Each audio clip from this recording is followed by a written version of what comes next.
네, 여러분 반갑습니다. 이 무선 마이크 전원이 빨간불 들어왔는데 얼마쯤 버틸 수 있을까요? 예배 끝날 때까지는 버텨주기를 바라면서 마이크 중간에 나가더라도 여러분 놀라지 마세요. 배터리가 빨간불입니다. 무선 마이크.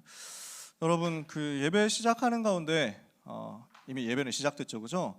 말씀 인도받는 시간인데요. 여러분 기도하시면서 특히 그 줌으로 접속해 있는 랩런트들은 이따 포럼해야 되니까 포럼을 위해서 여러분 이름을 접속할 때 이름을 몇 학년 누구 이렇게 해서 꼭 바꿔주시면 감사하겠습니다. 몇 학년 누구 이렇게 쳐주시면 돼요. 오늘도 예배하는 가운데 하나님이 여러분에게 말씀하시고 하나님이 여러분에게 역사하시는 것을 누리게 되시기를 축복합니다. 다니엘 구약성경 하나 둘 마이크가 바뀌면 세팅도 또 바뀌거든요. 방송 우리 함유성 선생님하고 다빈이가 너무 수고가 많으시죠. 다니엘 1장 감사합니다. 다니엘 1장 21절 한 절 말씀 같이 읽겠습니다. 구약성경 다니엘 1장 21절 한 절 말씀입니다.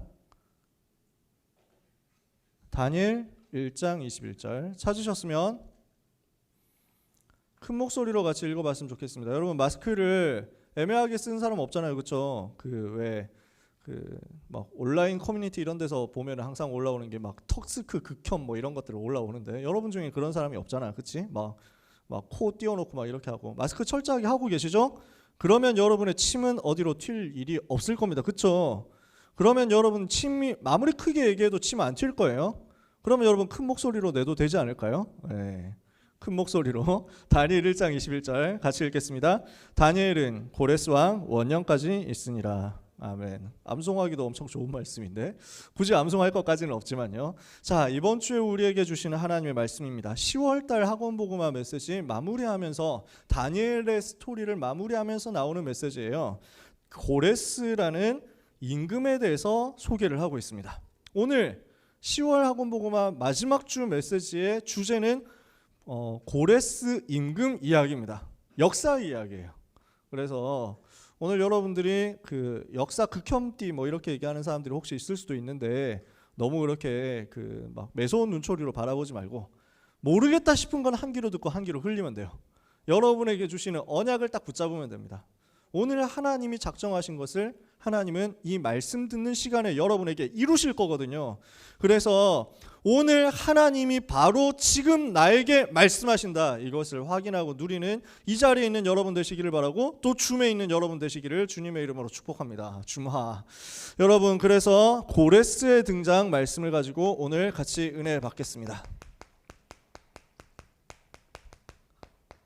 제가 어릴 때 삼국지라는 책을 봤단 말이에요. 정확하게 말하면 삼국지 연의라는 소설이죠. 혹시 여기에 삼국지 덕후들이 있는지 모르겠는데 제가 삼국지 지금도 참 좋아하거든요. 근데 어릴 때 보면서 진짜 마음 아팠던 게 뭐냐면은 책을 읽으면은 뭔가 정의가 승리해야 될 것 같잖아. 착한 사람이 마지막에 승리해야 될 것 같잖아. 근데 그게 아닌 거야. 그게 되게 안타깝더라고. 그 책에 보면 삼국지 내용에 보면은 뭐 일단 뭐 아는 사람은 알고 모르는 사람은 모를 텐데 모르는 사람 그냥 스킵하시면 돼요. 유비 이 사람 관우 장비 백성을 사랑하고 그다음에 뭐 임금에게 충성하고 이렇게 하면서 막 생명을 소중히 여기고 이런 사람이잖아. 그러니까 이런 사람이 나중에 전쟁에서 완전 승리하고 황제가 되어가지고 전 중국을 통일을 해야 될 것 같은데 이게 안 되는 거야. 그래서 온갖 역경과 고난 끝에 어디까지 올라가가지고 한 지역을 먹고 뭐 제갈공명을 얻어가지고 그래서 좀 이제 날개를 펴나 했는데 관우가 잡혀가지고 여기 스포일러인가요? 뭐 근데 상관없잖아, 그지? 뭐 여러분. 그래서 관우가 잡혀가지고 죽임을 당하잖아. 처형 막 이렇게 목 잘려 죽는단 말이야. 전쟁에서 지고. 이러니까 너무 이제 분해가지고 복수하겠다 이래서 장비가 군대를 이끌고 가야 되겠다 하는데 너무 혹독하게 훈련시켜가지고 부하한테 또 살해당하지, 암살당하지. 이러니까 자기의 뭐 의형제 동생 두 사람을 다 잃고 나니까 유비가 너무 외롭고 그 다음에 분하고 슬프고 이러니까 군사를 일으켜서 마지막 복수를 하겠다 이랬는데 그 마지막 복수전 전쟁에서 완전 패하고 우울증에 빠져서 죽잖아. 이렇게 되거든. 나는 이게 너무 속상한 거예요. 이해가 안 되더라고. 아니 정의가 승리해야 되는데 왜 이렇게 되지? 라고 생각했어. 아니 저 그 막 이렇게 백성들의 생명을 무고한 생명을 막 학살을 하고 그 다음에 임금을 우습게 여기고 막 임금님 왕비를 막 이렇게 함부로 대해가지고 막 죽이고 이렇게 했던 조조 저 나쁜 놈이 왜 멸망하지 않고 성공해가지고 제일 큰 나라를 만드는 거지? 저는 그게 이해가 안 됐거든요. 복음 알고 나니까 이해가 쌉가능인 거죠. 너무 간단한 얘기였어. 복음 알고 나니까 역사가 보이더라고. 복음 알고 보니까 다락방 하면서 복음 알고 보니까 진실이 보이더라고요. 뭐가 진실이냐? 의인이 없다는 거였어요. 의인인 줄 알았는데 미안하지만 의인이 아니야.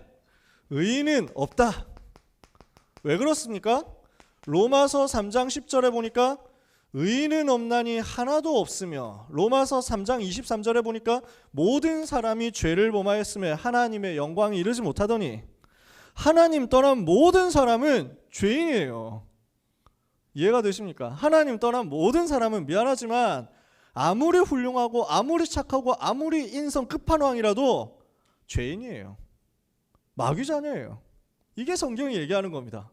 그러니까 물론 죄인이지만 착할 수 있습니다. 원죄, 자범죄, 조상의 죄 가운데서 시달리는 마귀의 자녀라고 해도 착할 수 있습니다. 그게 무슨 소용이 있어요? 착해서 마귀가 두려워합니까? 착한 사람을 마귀가 겁내가지고 도망갑니까? 착한 것을 마귀는 조금도 무서워하지 않습니다. 오히려 착한 사람 호구로 잡아가지고 놀기 좋다니까? 그래가지고 시달린다니까? 아무리 착해도 창세기 3장의 운명 사주 팔자를 이길 수가 없습니다. 모든 사람은 창세기 3장의 운명 속에 있는 거예요. 두 번째, 그러면은 악인은 어떻습니까? 악인의 성공은 잠시일 뿐인 거예요. 저는 이걸 나중에 알게 됐어요. 아니 그 소설 삼국지 안에서 보면은 조조가 엄청 성공하는 것 같고 조조 가문 뭐 후대들이 잘 나가는 것 같은데 조금 더 자세히 보니까 뒷부분 잘 읽어보니까 없어요.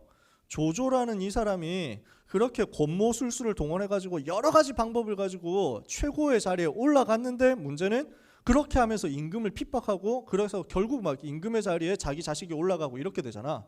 근데 그렇게 했던 그 남의 그 임금의 자리를 빼앗았던 그 수법 그대로 자기 자식이 당해요. 자기 후손들이 그대로 당하는 거야. 그러니까 이 사람이 악인들이 성공하는 줄 알았는데 알고 보니까 자기도 나중에 실패하고 자기 후대는 완전 멸망하는 거예요. 그게 역사더라고. 이렇게 해가지고 여러분 뭐 삼국지 모르는 사람들은 전혀 뭐 삼국지 관심 없는 사람들한테 미안한데 이렇게 해서 조조의 후손이 뭐 조모라는 사람을 아예 살해당해. 황제인데 신하한테 살해당해. 신하 그 황제를 살해하고 자기가 황제가 된 사람이 사마시라고 해가지고 있어요. 근데 이 사람의 가문은 또 어떻게 되느냐? 완전 풍비박산이나. 자기들끼리 8명의 뭐 친척들, 자기 황족들끼리 서로 죽이고 그 다음에 막 살해하고 하는데 난리도 아니야. 이래가지고 막 삶아서 죽이고 막 뭐 때려서 죽이고 막 별짓을 다 한다니까. 자기들끼리 가문에서 죽고 죽이고 하다가 결국 어떻게 되느냐?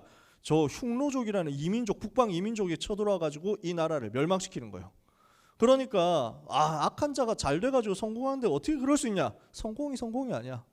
100년도 안 가가지고 싹 다 망하고 자기 황제는 그 살해당하고 처형당하고 황제의 부인은 저기 이민족한테 끌려가가지고 왕비인데 그러니까 황제의 부인인데 이민족한테 끌려가가지고 거기서 이제 첩노릇을 하는 거야. 비참하게 된 거지. 제가 보면서 알게 된 게 불신자들이 성공해봐야 그게 성공이 아니다. 잠깐일 뿐이라는 거예요. 결국 완전 멸망할 수밖에 없어요. 이걸 보고 불신자 상태 12가지라고 합니다. 어떤 사람도 이 멸망에서 못 빠져나옵니다. 이해가 되세요? 그러니까 요약하면 착해도 멸망하고 안 착해도 멸망한다는 거예요. 그걸 역사라고 합니다. 세상 역사 보세요. 훌륭해도 망하고 안 훌륭해도 망합니다. 공부 열심히 해서 성공해도 망하고 공부 되게 안 하고 완전 막장으로 살아도 망합니다. 완전 타락해가지고 인성 개판으로 빠은 상태로 살아도 망하고 인성 너무너무 훌륭해가지고 막 거의 뭐 4대 성인급이다 뭐 이런 소리를 듣고 막 개드립을 듣는다고 할지라도 망합니다. 왜? 하나님 떠난 현장에서 안 망할 방법이 없어요. 모든 사람은 망하게 되어 있습니다. 그래서 이것을 보고 요약하면 뭐라고 하느냐? 인간은 절대 불가능이다라고 합니다. 모든 사람은 자기에게 다가오는 영적인 근본 문제 이길 수가 없고 막을 수가 없고 자신에게 오는 멸망 절대로 막을 수가 없다. 완전 절대 불가능인 거예요. 자기의 힘으로 구원받을 수 있냐? 자기의 힘으로 승리할 수 있냐? 자기의 힘으로 성공할 수 있냐? 불가능해요. 절대 불가능. 모든 렘넌트들은 지금부터 완전 기억하세요. 절대로 렘넌트는 불신자를 부러워하지 마라. 아시겠습니까? 여러분은 불신자 부러워할 만한 수준이 아닙니다. 여러분의 클래스는 불신자 보고 진짜 부럽다 할 클래스가 아니란 말이에요. 아시겠습니까? 불신자는 모든 인간은 완전 창세기 3장으로 인해서 멸망할 수밖에 없는 운명사주 팔자 속에 있는 절대 불가능 존재란 말이에요. 그래서 하나님께서 그리스도를 보내셨다고요. 이게 하나님의 방법이라고요. 하나님의 방법이 그리스도. 이 그리스도 안에서만 인간은 구원받을 수 있습니다. 오직 그리스도로만 구원받을 수 있습니다. 이것을 보고 절대 가능이라고 합니다. 절대 불가능한 인간이 절대 불가능해서 빠져나오는 유일한 방법이 뭐냐? 절대 가능인 그리스도 붙잡는 거예요. 오늘 모든 렘넌트, 모든 전도자들은 그리스도 굳게 붙잡으시기를 예수 그리스도 이름으로 축원합니다. 어떻게 해야 돼요? 십자가 단단히 붙잡아라. 십자가에 달리신 그리스도 바라봐라. 아시겠어요? 그래서 막 나무 십자가 갖다 놓고 거기에 십자가 예수님 형상 그려놓고 거기다가 막 바라보고 절하라는 얘기가 아니에요.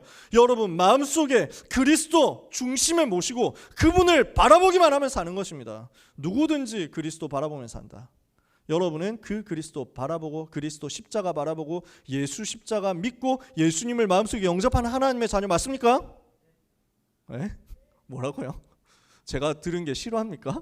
여러분 뭐 마스크 제대로 하시고 대답해 봅시다. 여러분 하나님 자녀 맞아요? 아멘 소리 봐라. 지금 여기가 수련회였으면 말이죠. 여러분의 목소리의 여하에 따라서 본 교관은 뭐 이렇게 막 천사가 될 수도 있고 악마가 될 수도 있고 막 이렇게 개드립 쳐야 되겠지. 여러분 제대로 하자. 우리 아멘 제대로 해보자. 우리 몇 개월 동안 너무 많이 아멘에 대해서 훈련 잔소리가 무너져 있었어. 그지? 다시 한번 해야 되겠다. 지난주에는 착하게 넘어갔는데 오늘은 착하게 넘어갈 수 없어. 착해도 소용없다고 얘기했잖아. 여러분 오늘 여러분이 그리스도 붙잡고 승리하시기를 예수님의 이름으로 축복합니다. 이거 지금 훈련 안 되면 어른 돼서는 못 바꿔요.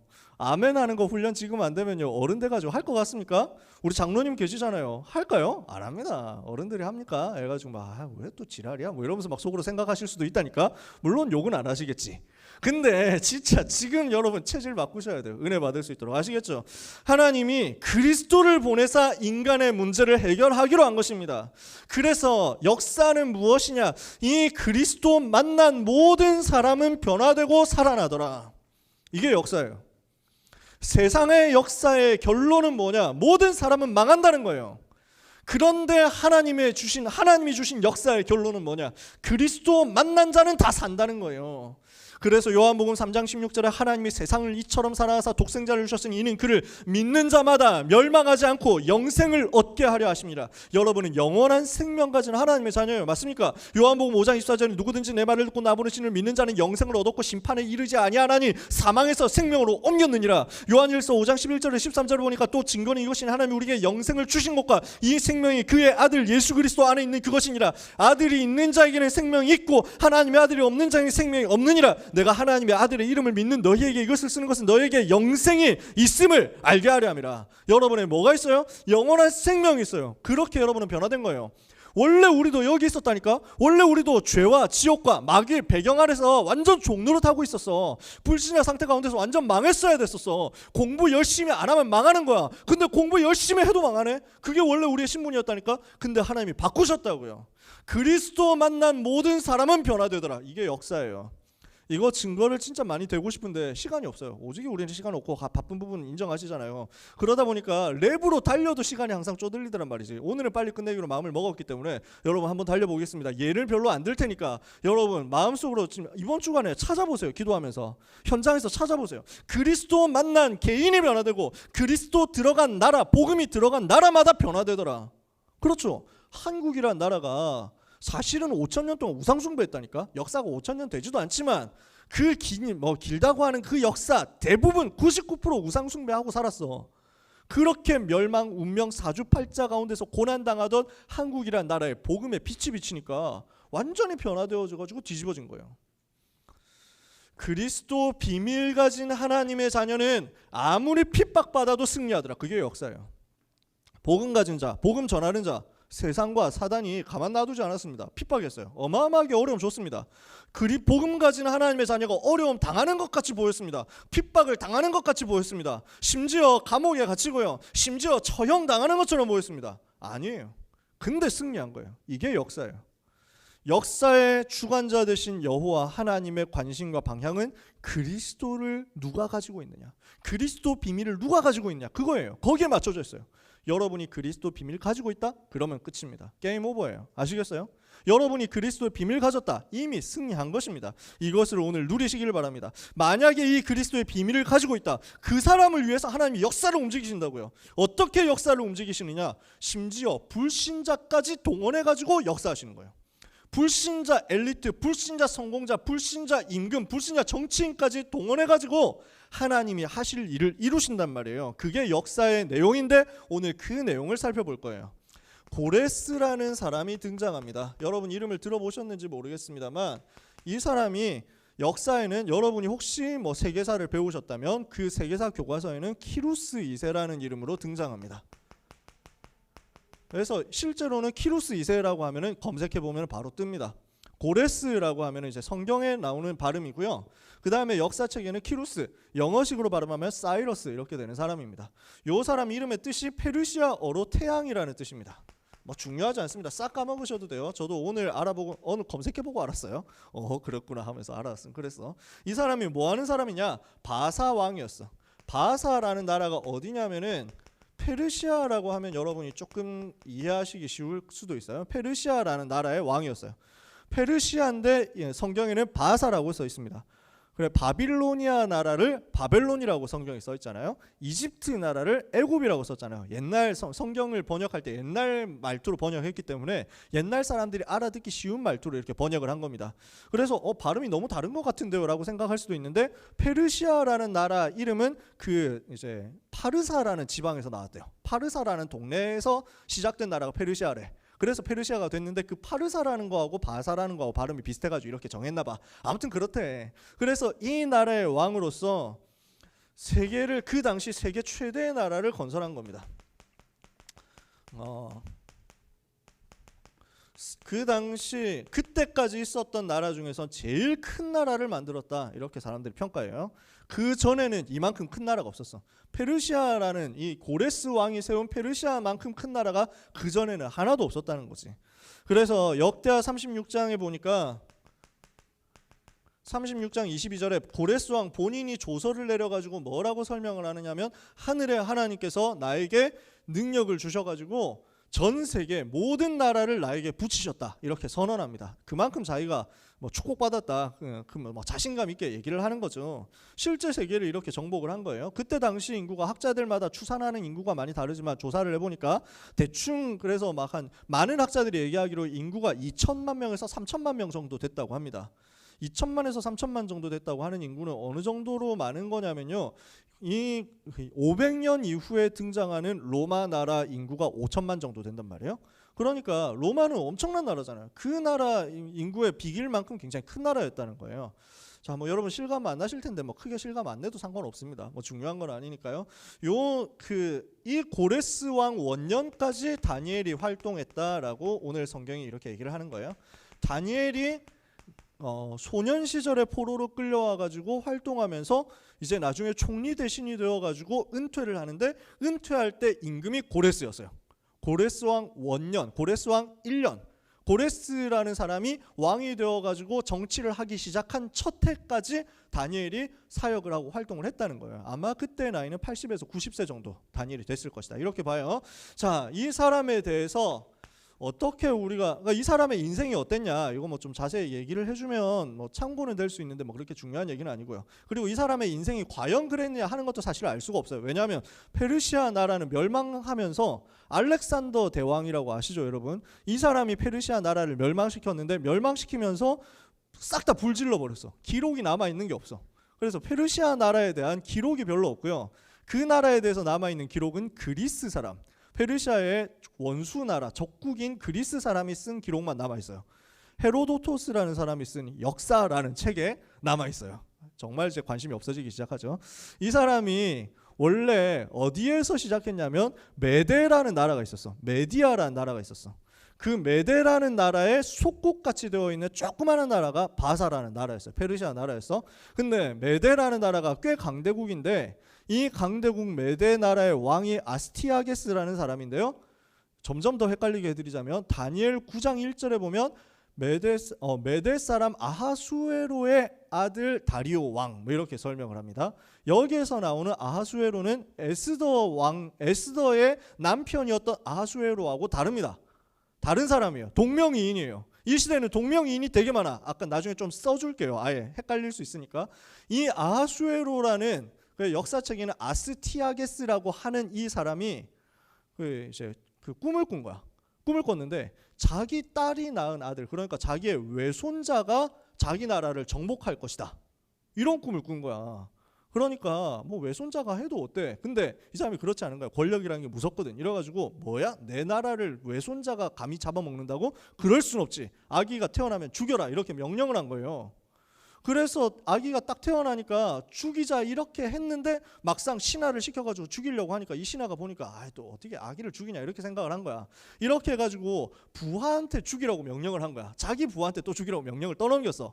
근데 이 부하가 보니까 또 너무 미안하거든, 안타깝거든. 아기를 어떻게 또 죽이냐. 그러니까 마침 어떤 일이 있었냐면 자기 아기가 죽어가지고 자기 아기가 태어나자마자 얼마 안 돼서 죽은 거야. 그러니까 시체를 바꿔치기를 한 거예요. 자기 죽은 소치기 부하의 죽은 아기 시체를 가지고 여기 죽였습니다 하고 갖다 주고 그 아기는 자기가 길러서 키운 거야. 근데 나중에 이게 들통이 나는 거야. 어떻게 들통이 나냐? 동네에서 그 꼬마들이 막 이렇게 임금 놀이를 하는 거야. 근데 이 아기 고레스라는 애가 10살인데 임금 노릇을 너무 잘하는 거야. 이래가지고 소문이 난 거야. 임금 노릇을 너무 잘한다. 근데 그 임금의 신하로 들어간 애가 되게 신하 역할을 맡은 애가 굉장한 귀족집 아이였던 거야. 이래가지고 귀족 아이가 야 너는 막 소치기 아들인데 무슨 그 나한테 왕 노릇하면서 명령을 하냐? 나는 말 안 들어 뭐 이랬거든. 그러니까 얘가 뭐라고 하냐면은 야 지금 내가 소치기 아들인 거하고 여기선 상관이 없다. 여기선 내가 임금이기 때문에 네가 명령 안 들으면 너는 혼나야 된다. 이러면서 한 거야. 그러니까 애가 가가지고 집에 가가지고 앵 울면서 솔직히 아기가 나를 보고 막 이랬대요 뭐 이러면서 막 한 거야. 이러니까 뭐라고 하면서 막 불러가지고 막 조사를 해보니까 얘가 너무 괜찮거든. 그래가지고 임금한테 보고를 한 거야. 임금이 딱 보니까 자기하고 너무 닮았네. 자기 딸하고 너무 닮았어. 그래서 추적을 해본 거야. 야 그때 죽였냐? 안 죽였다는 거야. 이렇게 해가지고 이제 막 그 애가 자라나게 된 거야. 그래서 뭐 여기에 또 얽힌 얘기가 있습니다.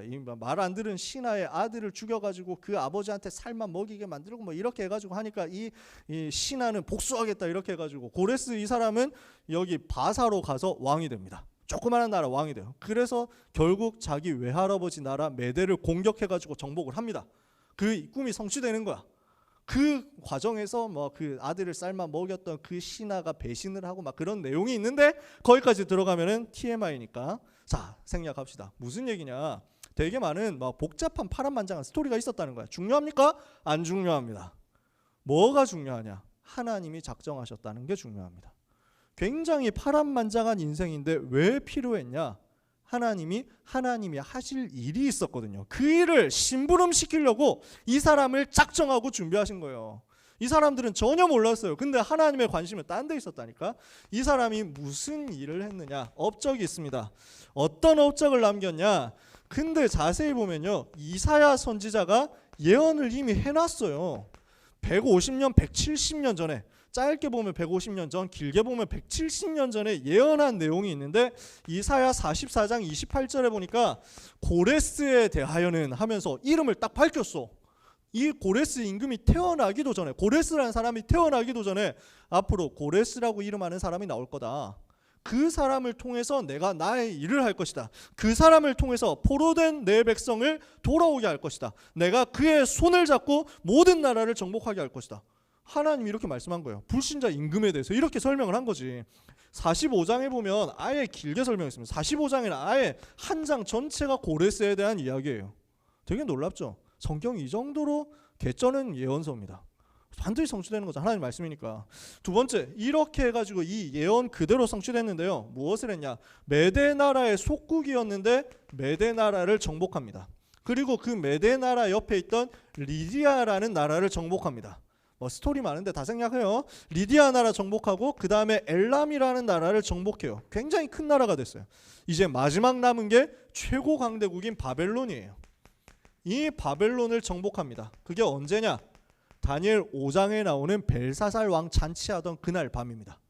벨사살 왕이 잔치를 하는 그날 밤에 그 이제 바벨론 성이 굉장히 철벽인데 굉장히 두터운 방어가 잘 되어 있는 요새인데 여기를 공격할 방법이 없는데 딱 한 가지 약점이 뭐 약점이라고 하면 그런데 당연히 있어야 되는 게 수로예요. 수로.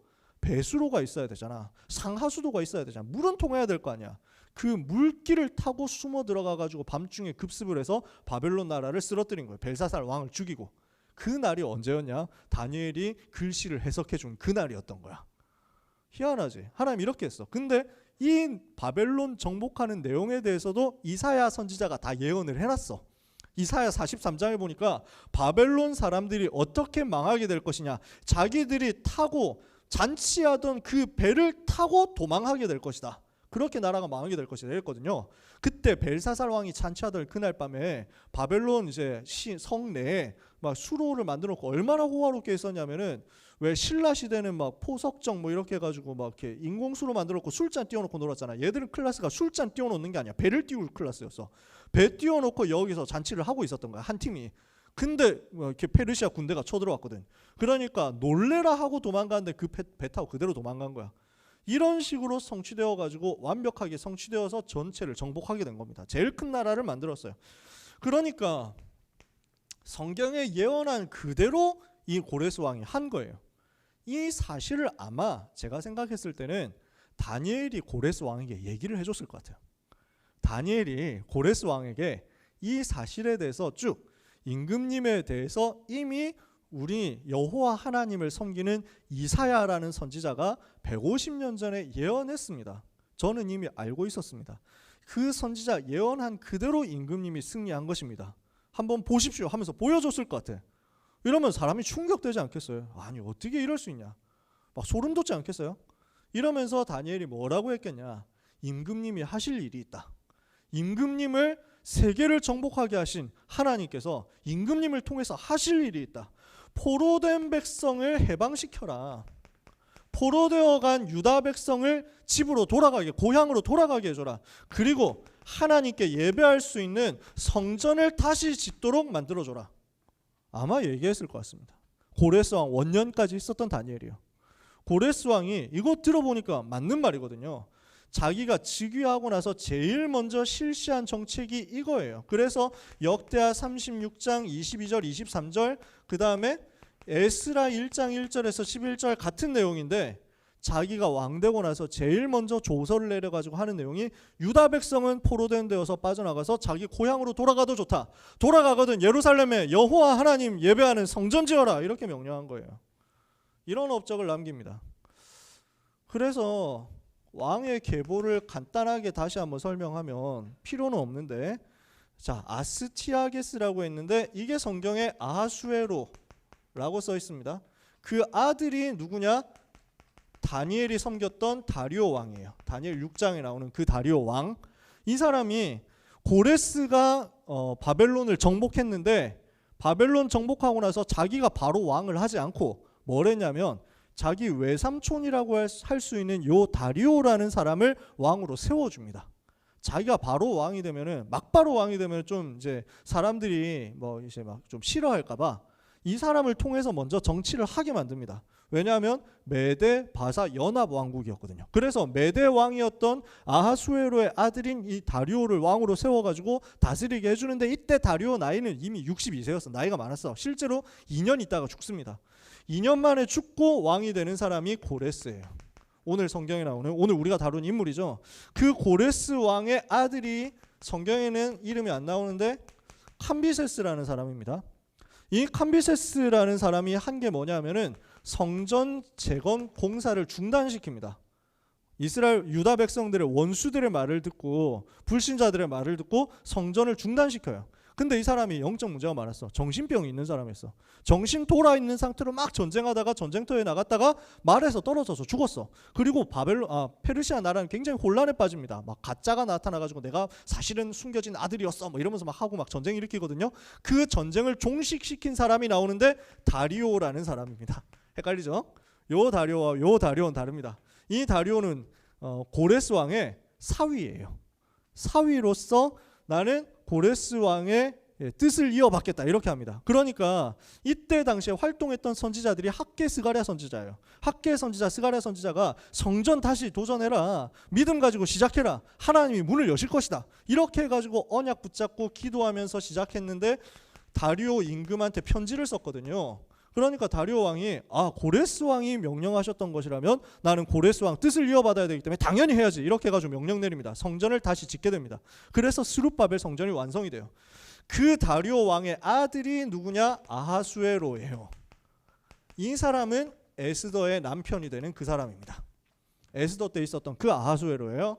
역사에는 크세르크세스라고 나옵니다. 이 아하수에로의 아들이 아닥사스다라는 사람인데 이 사람 때 활동했던 사람이 에스라 학사, 그 다음에 느헤미야 중직자 이런 사람입니다. 이렇게 해가지고 역사가 쭉 이어집니다. 그러면 보세요. 다니엘과 세 친구가 요 시기에 활동하면서 렘넌트 운동을 시작했는데 기라성 같은 렘넌트들이 계속 일어나서 전체를 살리는 역사가 일어난 겁니다. 그리고 그 일에 불신자 임금들이 쭉 쓰임받는 거예요. 이 사람들이 하나님 제대로 믿었냐? 별로 그런 것 같지는 않아요. 근데 하나님을 잘 믿고 복음을 완전 회복한 렘넌트들을 귀하게 쓰고 중요하게 써서 렘넌트들이 마음껏 활동할 수 있도록 도와줘요. 그리고 하나님이 일을 할 수 있도록 만들어준다는 거죠. 여러분, 우리 렘넌트들이 언약을 제대로 잡는다면요, 모든 불신자들까지도 여러분을 돕는 데 쓰임을 받게 됩니다. 여러분의 환경, 여러분의 여건, 여러분의 조건, 여러분을 둘러싸고 있는 모든 인간관계 절대로 걱정하지 마라. 아무도 여러분을 안 도와주는 것 같아도 걱정하지 마라. 하나님이 여러분과 함께 하시며 그걸로 끝입니다. 그렇다면 복음의 비밀을 가진 렘넌트를 위하여 하나님의 불신자 임금들과 불신자 정치인 모두 동원해가지고 렘넌트 살리는 일을 하게 하실 것입니다. 그러면 그 하나님의 역사의 목표는 뭡니까? 목적이 뭡니까? 하나님이 이 일을 하신 이유가 뭐냐는 거예요. 하나님이 왜 일을 하셨습니까? 하나님의 방법은요, 바로 복음 운동을 위하여 역사를 움직이시는 거란 말이에요. 하나님은 역사를 무엇을 위하여 움직이시느냐? 복음 운동을 위해서.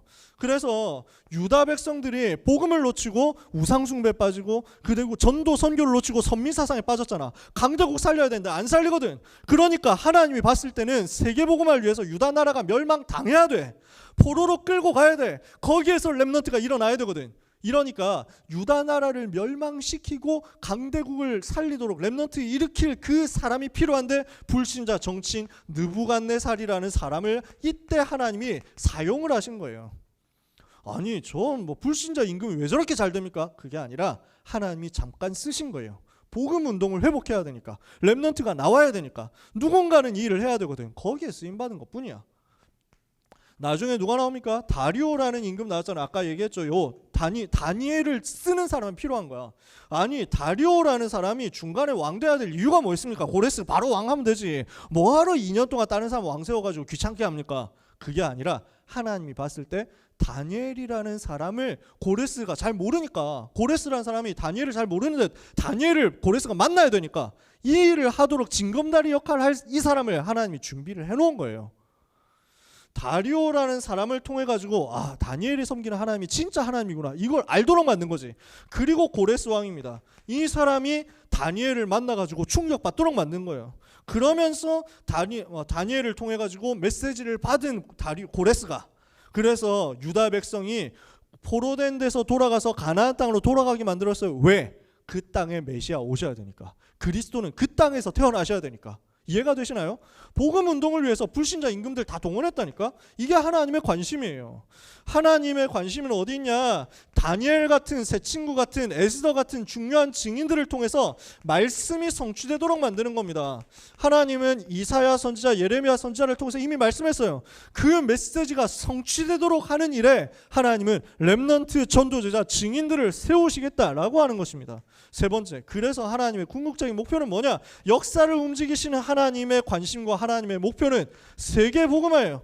여러분이 여기에 쓰임받으면 된단 말입니다. 아시겠어요? 그래서 오늘의 결론은 이거예요. 세계복음화를 여러분의 마음에 진짜 담으세요. 세계복음화 놓고 여러분 얼마나 기도하십니까? 세계복음화를 놓고 여러분 얼마나 간절하게 소원을 하고 계십니까? 세계복음화를 얼마나 간절하게 열망하고 있습니까? 이걸 여러분 마음속에 오늘 소원으로 확정하시라고요. 여러분 역사를 안다는 것은 굉장한 힘입니다. 왜? 역사는 반복되거든요. 왜 반복될까요? 불신자 상태가 똑같으니까. 역사를 움직이는 불신자들이 사실은 다 12가지 문제 속에 똑같이 시달리고 있잖아. 불신자 상태가 똑같거든. 그러니까 맨날 일어나는 것도 똑같지. 그렇죠. 그러니까 뻔히 아는 거야. 그러니까 우리는 굉장히 유리합니다. 왜? 미래를 미리 알고 가는 거야. 역사가 반복되기 때문에 영적인 눈을 뜨고 보면 미리 볼 수 있다. 그죠? 미리 보는 거예요. 우리는 언약 잡았으니까. 두 번째입니다. 그런데 우리가 주의해야 될 게 있어요. 세상의 역사는 진실이 아닙니다. 세상에서 가르쳐주는 역사가 전부가 아니란 말이에요. 대표적인 예를 하나 들어볼게요. 제가 독일을 욕하는 게 아닙니다. 그건 현장이 그래요. 현실이 그렇다니까. 우리는 흔히 생각하기를 독일은 과거사를 반성했고 일본은 과거사를 반성 안 했으니까 일본은 나쁘고 독일은 잘했다 이렇게 생각하잖아요. 반성했습니까? 독일이 안 했어요. 여러분 잘 모르죠? 안 했습니다. 독일은 반성한 적이 없습니다. 뭐에 대해서 반성했냐? 유대인 학살에 대해서 반성했습니다. 그건 반성했어요. 왜? 유대인이 힘이 있으니까. 유대인이 너무 힘이 세니까 유대인한테 잘 보여야 되겠다 하고 반성한 거예요. 그러면 뭐에 대해서 반성 안 했냐? 독일이 자기들이 식민 지배했던 나라에 대해서 식민 지배 우리가 해서 미안하다 반성한다 했습니까? 한 번도 한 적 없어요. 배상금 줬습니까? 절대 안 줬습니다. 독일뿐만 아니라 유럽 나라들이 다 마찬가지예요. 아프리카 식민지 만들었잖아. 배상했습니까? 안 했습니다. 콩고 같은 벨기에에서는 콩고라는 나라를 식민지로 만들었는데 어마어마하게 나쁜 짓을 했습니다. 뭐 팔다리 사람들 다 잘라가지고 뭐 이런 정도로 했다니까요. 잔혹하게 다스렸어요. 배상했습니까? 안 했습니다. 반성 안 합니다. 오히려 일본이 식민 지배했던 나라들에 대해서 다 반성한다고 다 발표했어요. 근데 우리는 잘 모르잖아요. 왜냐? 우리는 그런 얘기를 듣기 싫어하거든. 일본은 어디까지나 나쁜 놈이어야 되거든. 뭔가 이미지를 한국은 그렇게 만들어놨어. 그래야 우리는 일본을 넘어서야 돼. 이 이미지를 만들 수 있으니까. 에너지를 만들 수 있으니까. 정치적인 목적에서 그렇게 한 겁니다. 총리 대신 뭐 천황, 장관 다 합해가지고 수십 번 반성했습니다. 일본에서는. 배상금도 줬습니다. 한국한테. 2억 달러 뭐 이렇게 해가지고 뭐 차관도 주고 뭐 이랬단 말이에요. 무상 2억 뭐 유상 3억 이래가지고 줬단 말이에요. 우리는 모르잖아. 그 말 제가 이 말을 하는 것은 일본이 괜찮고 독일이 나쁘네 이 얘기를 하는 게 아니에요. 학교에서 배우는 것이 진실이냐 아니라는 겁니다. 세상에서 배우는 것이 진실이냐 아니라는 겁니다. 왜? 반드시 한쪽 면이 있으면 다른 쪽 면도 있어요. 렘넌트는 그걸 볼 수 있어야 돼요. 눈에 보이는 것만 가지고 단순하게 판단하면은 세상이 말하는 것에 속기 쉽습니다. 흥분하고 들뜨고 이렇게 해가지고 선동당하기 쉽단 말이에요. 그래서 렘넌트는 반드시 뭘 봐야 되냐? 역사를 보고 세계를 보고 현실을 보고 현장을 볼 때 영적인 눈을 뜨고 봐라. 누가 잘했다, 누가 잘못했다 이걸로 가지고 판단하지 마세요. 누가 밉고 누가 착하고 이렇게 보고 판단하지 마세요. 모든 것은 다 양면이 있습니다. 완전한 것은 이거밖에 없습니다. 변하지 않는 것, 확고부동한 진실은 이거밖에 없습니다. 역사의 주관자는 여호와 하나님이시다. 이게 변하지 않는 유일한 사실이에요. 역사의 주인공은 바로 예수 그리스도시다. 역사의 기준이 바로 그리스도란 말이에요. 그리스도 중심으로 모든 것이 움직인다. 이 일의 심부름하는 주역이 누구냐? 렘넌트다. 그래서 이 렘넌트를 통하여 하나님은 하나님의 목표를 이루신다. 그 목표가 뭡니까? 세계복음화예요. 이걸 하나님이 작정하시고 우리에게 주셨다니까. 이걸 위해서 움직여진다고. 의인이 잠깐 안 되는 것처럼 보일 수도 있습니다. 악인이 잠깐 잘 되는 것처럼 보일 수도 있습니다. 아니에요. 뭘 위해서 하나님이 움직이시냐? 세계복음화라는 변하지 않는 목적을 가지고 완벽하게 지금도 하나님은 실수 없이 후회 없이 일하고 계십니다. 그렇다면 여러분은 여러분의 인생 여정에 대해서도 조금 더 걱정할 필요가 없다는 얘기입니다. 뭐만 하면 되냐? 세계복음화만 마음에 품으면 돼요. 그래서 여러분의 기도 속에, 기도 제목 속에 세계복음화를 위한 1천만 전도 제자를 세우게 주옵소서라는 기도가 항상 있게 되시기를 축복합니다. 오늘 제가 여러분에게 하고 싶은 얘기는 사실 요 얘기였어요. 세계복음화를 마음에 품었다? 하나님 그 사람을 사용하신다고요. 세계복음화를 마음에 품었다? 하나님 그 사람을 통해서 일을 하신다고요. 세계복음화를 작정하고 기도한다? 하나님은 그 사람을 위해서 지구를 움직이신다고요. 그러면 여러분이 그 속에 들어가시면 돼요. 세계복음화 속에 쏙 들어가세요. 그러면 하나님은 여러분을 완전 승리하게 하실 것입니다. 누구를 동원해서? 불신자 임금까지 동원해서요. 고레스라는 사람이 어떻게 됐냐? 확실하지는 않은데 여러 가지 학설 중에 하나인데, 하나의 학설 중에 하나는 고레스 왕이 전쟁터에 나가서 잘못 전쟁해가지고 전사하고 시체가 갈기갈기 찢어졌다, 이렇게 설명합니다. 어떤 학설에서는 그렇습니다. 대단한 임금인데 최후가 불행했어요. 중요하냐? 안 중요해요. 하나님이 해야 될 일이 있기 때문에 불신자 썼다가 유통기한 끝났어. 그러니까 버려진 거야. 그게 불신자 운명입니다. 부럽습니까? 조금도 부럽지 않습니다. 하나님의 사람, 전도자는 영원히 하늘의 별과 같이 빛나게 될 것이다. 그 속에 여러분이 들어가게 되시기를 바랍니다. 한 가지만 얘기하고 마칠게요. 시간이 이미 너무 많이 갔는데 한 가지만 얘기하고 마칠게요. 제가 고등학생 때 수학 공부를 정말 못했단 말이에요. 수학이 안 됐어. 아무래도 안 되는 거야. 진짜 언약 붙잡고 수학을 위하여 도전했어. 하나님, 세계복음화 때문에 나는 오늘 수학 공부합니다. 내 학업에 지금도 역사하여 주옵소서 하면서요. 모든 문제 해결자 그리스도, 수학 문제도 모든 문제 해결자시다 하면서 막 붙잡고 기도하면서 막 도전했어. 성적 올랐냐? 40점에서 막 45점, 42점 뭐 이렇게 오르더라. 80점 만점이었는데 그때. 그러니까 찔끔찔끔 오르는데 내 친구들, 라이벌들은 점수가 60점, 70점이었다니까. 나 혼자 거기서 20점 손해보는 거지. 아무리 해도 내 머리는 수학 머리가 아니야. 난 수학하고 안 맞아. 근데 하나님이 보고 결론 내린 거예요. 이 인간 머리로는 수학이 안 된다. 그러나 이 인간이 대학을 가야 될 이유가 있다. 그래서 시스템 바꿔버렸어. 우리 장로님은 기억하실 거예요.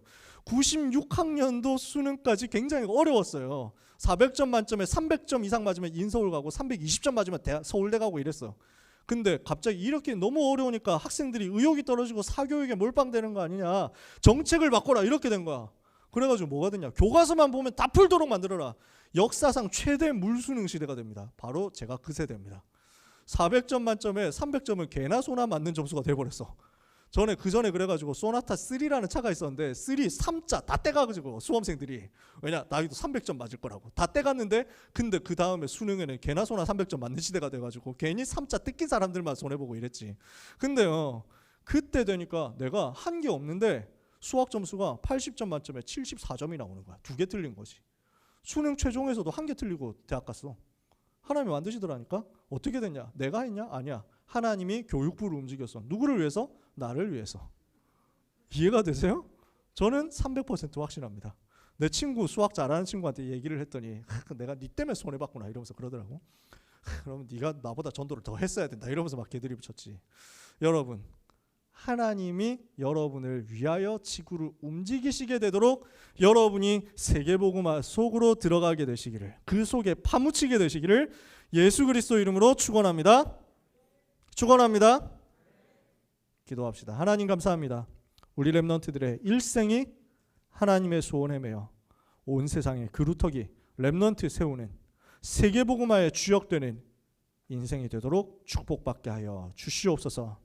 사단이 이 언약 붙잡은 렘넌트 발 아래 무릎 꿇게 하여 주옵소서. 주 예수 그리스도 이름으로 기도합니다.